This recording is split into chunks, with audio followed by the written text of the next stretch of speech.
সুপ্রিয় দর্শক আসসালামু আলাইকুম, কেমন আছেন আপনারা? নিশ্চয়ই ভালো আছেন। আজকের ভিডিওতে আপনাদের সবাইকে স্বাগত জানাচ্ছি। আজকে আমি আপনাদের সাথে খুবই গুরুত্বপূর্ণ একটা টপিক নিয়ে আলোচনা করব, আর সেটা হচ্ছে বাচ্চা জন্মদানের আগের প্রস্তুতি। তাহলে চলুন মূল ভিডিওতে যাওয়া যাক। বাই দ্য ওয়ে, মূল ভিডিওতে যাওয়ার আগে একটা কথা বলি, আমি আমার চ্যানেলে pregnancy related, specially normal delivery related অনেক ইম্পর্ট্যান্ট তথ্য ভিডিও আকারে শেয়ার করে থাকি। এই তথ্যগুলো আমার পার্সোনাল এক্সপেরিয়েন্স ও আমার ডক্টরের সাজেশন থেকে নেওয়া। তাই আমার চ্যানেলটিকে যদি একবার আপনারা ভিজিট করেন, তাহলে আপনারা আপনাদের প্রশ্নাতীত মনের অনেক প্রশ্নের উত্তর পেয়ে যেতে পারেন।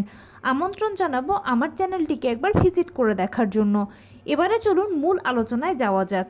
আমি শুরুতেই বলেছি আজকে আলোচনা করব বাচ্চা জন্মদানের আগের প্রস্তুতি সম্পর্কে।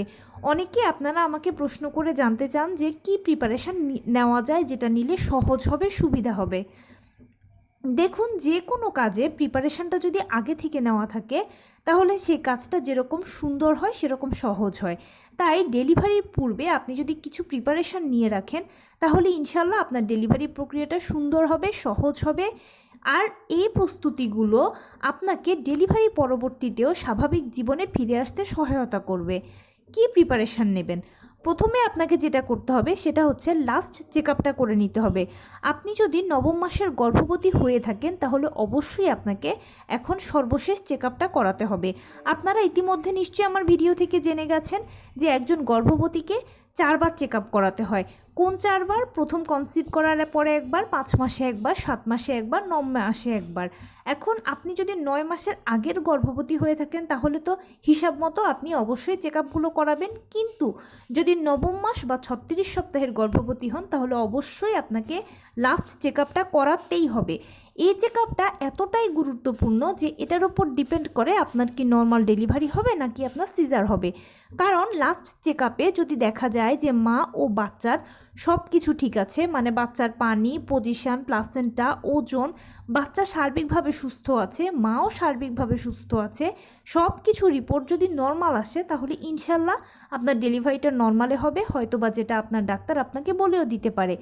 আর যদি দেখা যায় যে কোনো সমস্যা আছে, যেমন মায়ের কোনো সমস্যা হতে পারে, মায়ের ডায়াবেটিস, মায়ের গল ব্লাডারের সমস্যা, বা মায়ের হাই প্রেশার, অথবা বাচ্চা উল্টো পজিশানে আছে, বা বাচ্চার গলায় নাড়ি পেঁচানো আছে, বা বাচ্চা দুর্বল আছে, বাচ্চার ওজন কম আছে ইত্যাদি যদি কোনো সমস্যা হয়ে থাকে, তখন সেক্ষেত্রে সিজার লাগবে, যেটা আপনার ডাক্তার আপনাকে বলে দেবে।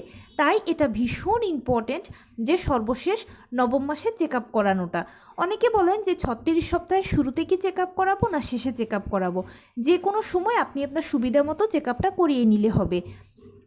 এখানে আরেকটা ইনফরমেশান দিয়ে রাখি, লাস্ট চেক আপটা এতটা গুরুত্বপূর্ণ কেন? কারণ হচ্ছে 8 মাস পর্যন্ত বা 8.5 মাস পর্যন্ত একটা বাচ্চার পজিশান, ওজন, অনেক কিছুর পরিবর্তন হতে পারে।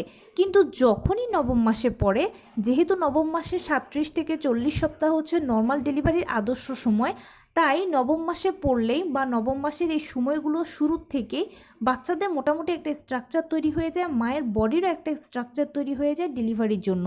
এ সময় আর কোনো কিছুর কোনো পরিবর্তনের সম্ভাবনা থাকে না। সেই জন্য এই চেক আপটা অনেক গুরুত্বপূর্ণ, আর এটার উপর ডিপেন্ড করে ডেলিভারিটা কোন প্রসেসে হতে যাচ্ছে। এটা অবশ্যই করে নেবেন, এটা আপনার জন্য ভীষণ জরুরি। এরপরে যে প্রিপারেশনটা আপনাকে নিতে হবে সেটা হচ্ছে আপনি যে হসপিটালটা চুজ করেছেন ডেলিভারি করানোর জন্য, সেই হসপিটালটাতে যেন নর্মাল ডেলিভারি ও সিজার দুটো পদ্ধতিই থাকে, সেটা কিন্তু আপনাকে অবশ্যই নিশ্চিত করতে হবে। কারণ কি, এরকম অনেক সময় হয়ে থাকে, খুব অল্প হয় তবুও টুকটাক এরকম হয় যে নর্মাল ডেলিভারি করাতে গেল কোনো একটা সমস্যা তৈরি হলো, তখন সেক্ষেত্রে কিন্তু আপনাকে সিজারে পাঠানো হবে। এখন এক হসপিটালে নর্মাল ডেলিভারি, এক হসপিটালে সিজার যদি হয়ে থাকে, তাহলে আপনাকে নিয়ে টানা হেঁচড়া করা হবে। আর এই সময়টা ভীষণ সেন্সিটিভ একটা সময়, যেটা মা, বাচ্চা, পরিবার সবার জন্যই খুবই গুরুত্বপূর্ণ। আর এক হসপিটালেই যদি সব কিছু থাকে, মানে নর্মাল ডেলিভারি, সিজার থাকে, তাহলে এক টেবিল থেকে জাস্ট অন্য টেবিলে পাঠিয়ে দেওয়া হবে। কোনো টানা হেঁচড়া, তাড়াহুড়া, ছোটাছুটি কিছুই হলো না, এক্সট্রা টেনশনও আপনাকে নিতে হলো না। এ সময়টাতে অবশ্যই শারীরিক, মানসিক, আর্থিক তিনভাবেই প্রস্তুতি নিয়ে নেবেন ডেলিভারির জন্য। ডেলিভারির ক্ষেত্রে মানসিক প্রিপারেশানটা হচ্ছে সবচেয়ে বেশি ইম্পর্ট্যান্ট। আপনি যত বেশি মানসিকভাবে শক্ত থাকতে পারবেন, তত বেশি আপনার ডেলিভারি কাজটা সহজ হবে। নর্মাল ডেলিভারি ক্ষেত্রে সবচেয়ে বেশি ইম্পর্ট্যান্ট হচ্ছে ধৈর্য রাখাটা, সাহস রাখাটা, অপেক্ষা করাটা, সময় দেওয়া এবং সময় নেওয়াটা। নর্মাল ডেলিভারি প্রক্রিয়াটা সহজ, কিন্তু যদি এখানে কঠিন বা কষ্টের কিছু বলেন তাহলে সেটা শুধুমাত্র অপেক্ষাটুকুই। কারণ সিজার হচ্ছে প্রি প্ল্যান, যেখানে ডাক্তার বলে দেবে যে অমুক দিনের অমুক তারিখে সিজার হবে, আপনি সে মতে সিজার করাতে পারলেন। কিন্তু নর্মাল ডেলিভারি ক্ষেত্রে তো সেরকম এক্স্যাক্ট টাইমটা বলা যাবে না, যেহেতু পদ্ধতিটা প্রাকৃতিক। কার কখন কোন দিন কোন সময় লেবার পেইন আসবে সেটা কেউ বলতে পারবে না, যে কোনো সময় যে কোনো মুহূর্তে আসতে পারে। সেই জন্য আপনাকে অপেক্ষা করতে হবে, ধৈর্য ধরতে হবে, ধৈর্য রাখতে হবে, আপনাকে সময়টাকে সময় দিতে হবে, ধৈর্যের ফল সুমিষ্ট হয়। ডেলিভারির জন্য অবশ্যই যেভাবে নিজেকে প্রস্তুত করবেন সেটা হচ্ছে নিয়মিত হাঁটাচলা করবেন, টুকটাক কায়িক শ্রম করবেন এবং সেই সাথে লো কমেটটা ব্যবহার করবেন। আপনি এমন একটা রুটিন সেট করবেন যে খুব ভোরবেলা ঘুম থেকে উঠবেন, এরপর 30 মিনিট খোলা রোদে হাঁটাচলা করবেন, 15 মিনিট বা 20 মিনিট বাটারফ্লাই স্টাইলে বসে থাকবেন। ছবিতে দেখানো স্টাইলটাই হচ্ছে বাটারফ্লাই স্টাইল। এরপরে দুপুরবেলা খাবারের পরে 30 মিনিট পারলে হাঁটাচলা করবেন, কিছুক্ষণ বাটারফ্লাই স্টাইলে বসে থাকবেন।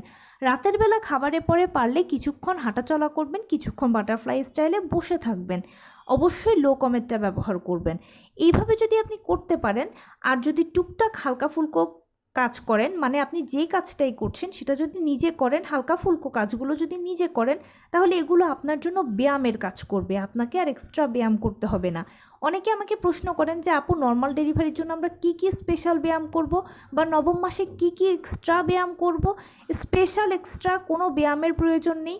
আপনি যে কাজগুলো বললাম, যে নিয়মিত হাঁটাচলা করা, টুকটাক কায়িক শ্রম করা, লো কমেটটা যদি ব্যবহার করেন, এটাই হচ্ছে ব্যায়াম, এটাই নর্মাল ডেলিভারির জন্য স্পেশাল ব্যায়াম, এক্সট্রা ব্যায়াম, এটাই আপনার জন্য ভালো ব্যায়াম।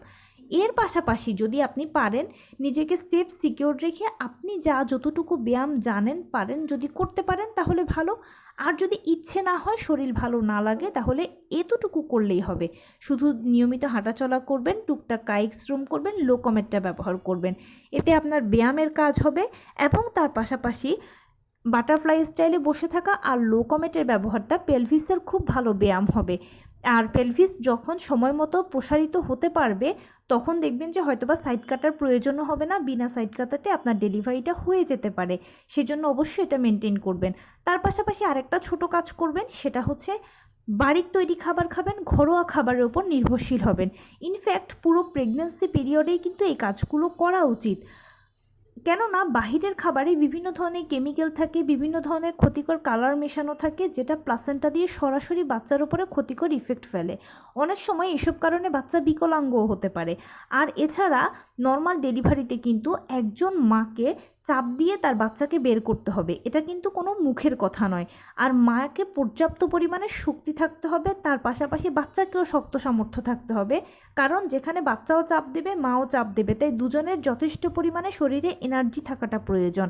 এজন্য আপনি যখন ঘরোয়া খাবার খাবেন, তখন তো অবশ্যই আপনি সর্বোচ্চ হাইজিন মেনটেন করে জিনিসটাকে তৈরি করবেন এবং প্রপার পুষ্টিটা পাবেন।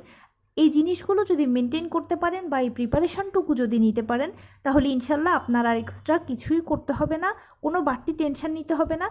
আপনি শুধু উপরওয়ালাকে ডাকবেন আপনার ডেলিভারির জন্য, এবং সময় মতোই দেখবেন যে আপনার জরায়ু মুখ খুলবে, লেবার পেইন শুরু হবে, ডেলিভারিটা অনেক স্মুথলি হয়ে যাবে।